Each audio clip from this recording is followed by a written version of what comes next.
बिस्मिल्लाहिर्रहमानिर्रहीम। अस्सलाम वालेकुम dear students. Elements in C language में हमारा आज का टॉपिक आइडेंटिफायर्स। स्टूडेंट्स, आइडेंटिफायर्स क्या होते हैं? आइडेंटिफायर्स एक्चुअली वो यूनिक नेम्स होते हैं जो आप प्रोग्राम में यूज़ करते हो किसको रिप्रेजेंट करने के लिए? टू रिप्रेजेंट वेरिएबल्स, कॉन्स्टेंट्स और फंक्शंस etc। अब इसका क्या मतलब है? वेरिएबल्स से या कांस्टेंट से क्या मुराद है? वेरिएबल मैंने आपको बताया था एक ऐसी क्वांटिटी होती है जिसकी वैल्यू जो है वो चेंज हो जाए ड्यूरिंग द प्रोग्राम, या वैसे भी जिसकी वैल्यू चेंज हो सकती हो, उस क्वांटिटी को हम वेरिएबल क्वांटिटी बोलते हैं। और कांस्टेंट एक ऐसी क्वांटिटी है जिसकी वैल्यू चेंज नहीं होती, वो सेम रहती है, उसको हम लोग कांस्टेंट जो है वो कहते हैं। और फंक्शंस जो हैं वो ज़ाहिर है एक ऐसा, ये भी एक क्वांटिटी को रिप्रेजेंट कर सकते हैं। जैसे मैंने आपको पहले भी बताया था कि क्लियर स्क्रीन के लिए CLR SCR जो है ये एक फ़ंक्शन है, ये एक कंप्लीट फंक्शन है। फंक्शन का मतलब जब हम वैसे उर्दू में लेते हैं तो इसका मतलब यही होता है कि कोई स्पेसिफिक वर्क, कोई स्पेसिफिक काम जो है वो करना। तो अब CLR SCR एक फंक्शन है जिसका स्पेसिफिक पर्पस जो है वो क्या है? स्क्रीन को क्लियर कर देना। तो इसलिए इसको हम लोग फंक्शंस जो है वो बोलते हैं। तो बहरहाल अब हम पहले देखेंगे कि आपके पास जो वेरिएबल्स हैं इसका क्या मतलब है। स्टूडेंट्स, जो कल वाली एग्जांपल हमने की थी जब हम टोकन को डिस्कस कर रहे थे, तो आपको याद होगा उस वक्त मैंने यहाँ आपके सामने लिखा था temp is equal to XY4 plus 10। Suppose यही आपके पास है। अब इसके अंदर ये जो आपके पास टेम्प है ये एक वेरिएबल है। इसी तरह से XY4 इसकी भी, ये भी एक वेरिएबल है। यानी टेम्प में वैल्यू कब जाएगी? जब ये कैलकुलेट हो जाएंगी। तो अब जाहिर सी बात है XY4 जब एक वेरिएबल है तो इसकी भी कोई ना कोई वैल्यू होगी, कोई ना कोई कांस्टेंट वैल्यू होगी। सपोज इसकी कांस्टेंट वैल्यू जो है वो है 10, तो प्लस हम इसमें करेंगे 10, तो क्या आएगा आपके पास? 20, और वो 20 आंसर जो है वो आपके पास टेम्प में चला जाएगा। तो बहरहाल ये जो टेम्प है ये, और उसके साथ ये XY4, ये दो जो है वो यहाँ पे वेरिएबल्स हैं।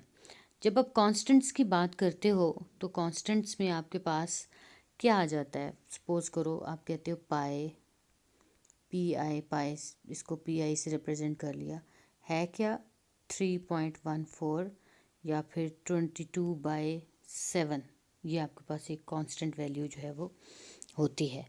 तो आपने इस कांस्टेंट को रिप्रेजेंट करना है तो आप PI के साथ कर दो, जैसे हम मैथमेटिक्स में ये पाई यूज़ करते हैं। तो इस कांस्टेंट को रिप्रेजेंट करने के लिए या इस कांस्टेंट को रिप्रेजेंट करने के लिए आप PI के साथ इसको रिप्रेजेंट कर दो सी लैंग्वेज में। तो इस वक्त ये एक आइडेंटिफायर हो जाएगा PI। जैसे पहले मैंने जो XY4 या फिर मैंने टेम्प ये बताया आपको, ये दोनों जो थे वो क्या थे? वेरिएबल्स थे, और दरअसल इनको हम आइडेंटिफायर्स भी बोलते थे। तो क्या है कि the unique name used in the program to represent variables, constants और functions etc are called identifiers. वो सब के सब जो यूनिक नेम्स हैं जो किसी वेरिएबल को रिप्रेजेंट करें या कांस्टेंट को करें या किसी एक स्पेसिफिक फंक्शन को रिप्रेजेंट करें, उनको हम लोग सब के सब को ओवरऑल जो नाम देते हैं वो आइडेंटिफायर का देते हैं। उसके बाद जो सी लैंग्वेज है स्टूडेंट्स, उसमें जो आइडेंटिफायर होता है उसका नाम मे कंसिस्ट ऑफ 31 कैरेक्टर्स। जैसे मैंने पहले टेम्प कहा, ये आपके पास एक वेरिएबल या आइडेंटिफायर है, तो इसके कितने हैं टोटल कैरेक्टर्स? 1 2 3 4 कैरेक्टर्स हैं आपके पास। तो आप कोई भी आइडेंटिफायर जो आपने उसके अंदर प्रोग्राम के अंदर जिसको आपने डिफ़ाइन करना है, जिसको आपने यूज़ करना है, उसका जब आपने नेम उसको देना है, जैसे मैंने यहाँ पे टेम्प दिया एक नेम, तो इसी तरह से आपने किसी भी आइडेंटिफायर को या वेरिएबल को नाम देना है, तो याद रखो उसको नाम देने के लिए जो कैरेक्टर्स आप यूज़ कर सकते हो वो 31 कैरेक्टर्स जो हैं वो यूज़ हो सकते हैं। उसके बाद आपके पास दो टाइप के आइडेंटिफायर्स जो हैं होते हैं सी में। एक आपके पास जो है वो होता है स्टैंडर्ड आइडेंटिफायर, और दूसरा जो आपके पास होता है वो होता है यूज़र डिफाइंड आइडेंटिफायर्स। अब हम देखते हैं कि स्टैंडर्ड आइडेंटिफायर से या यूज़र डिफाइंड आइडेंटिफायर जो है उनसे क्या मुराद है। स्टूडेंट्स, स्टैंडर्ड आइडेंटिफायर्स में क्या है मैं आपको पहले बता देती हूँ, फिर हम स्टेटमेंट पढ़ेंगे। आपको याद है कि हम लोगों ने जो है वो ये बताया था आपको कि कुछ बिल्ट इन बने बनाए फंक्शंस मौजूद होते हैं। जैसे सपोज़ करो प्रिंट एफ का फंक्शन हो गया, पिछली मैंने स्लाइड में एग्जांपल आपको दी CLR SCR की, ये आपके पास एक फंक्शन जो है वो होता है। तो ये जो फंक्शंस हैं ये आपने इसको कुछ नहीं करना, सिंपली सी में ये ऑलरेडी डिफ़ाइन है और आपने क्या करना है, इनको बाय नेम कॉल करना है और इनको यूज़ करना है इन द प्रोग्राम। इस फंक्शन को भी, इस फंक्शन को भी, इसी तरह के बेशुमार फंक्शंस जो हैं वो सी लैंग्वेज के अंदर मौजूद होते हैं। तो ये जो आपके पास बिल्ट इन हैं फंक्शंस इन सी लैंग्वेज, उनको हम लोग एक्चुअली स्टैंडर्ड आइडेंटिफायर्स का नाम जो है वो देते हैं। तो क्या हुई डेफिनेशन, फिर डेफिनेशन हुई like keywords there are also predefined identifiers in C. The predefined identifiers that are used for specific purpose in the source program are called the standard identifiers. जैसे अगर आपने printf की बात करते हो तो इसका क्या स्पेसिफिक फंक्शन है कि इससे आपका डिस्प्ले आ जाता है। आप CLR SCR करते हो तो क्या मतलब है इसका कि इससे आपकी स्क्रीन जो है वो क्लियर हो जाती है। तो इसलिए ये सोर्स प्रोग्राम के अंदर आप किसी स्पेसिफिक पर्पस के लिए जो है वो इनको यूज़ करते हो तो इनको हम कहते हैं standard identifiers. Each identifier has a special meaning in C, जैसे मैंने पहले भी बता दिया, प्रिंट एफ का अपना मीनिंग है, CLR SCR का अपना मीनिंग है। The names use for standard library functions are standard identifiers. वही मैंने आपको पहले भी बता दिया था कि जो भी आप स्टैंडर्ड लाइब्रेरी फंक्शंस के लिए जो भी आप यूज़ कर रहे होते हो नेम, उन्हीं को हम लोग क्या कहते हैं, स्टैंडर्ड आइडेंटिफायर्स का नाम जो है वो दे रहे होते हैं। उसके बाद for example in C program scanf and printf are examples of standard identifiers. ये scanf हो गया और दूसरा printf हो गया, ये दोनों जो हैं वो स्टैंडर्ड आइडेंटिफायर की एग्जांपल जो है ना वो हैं।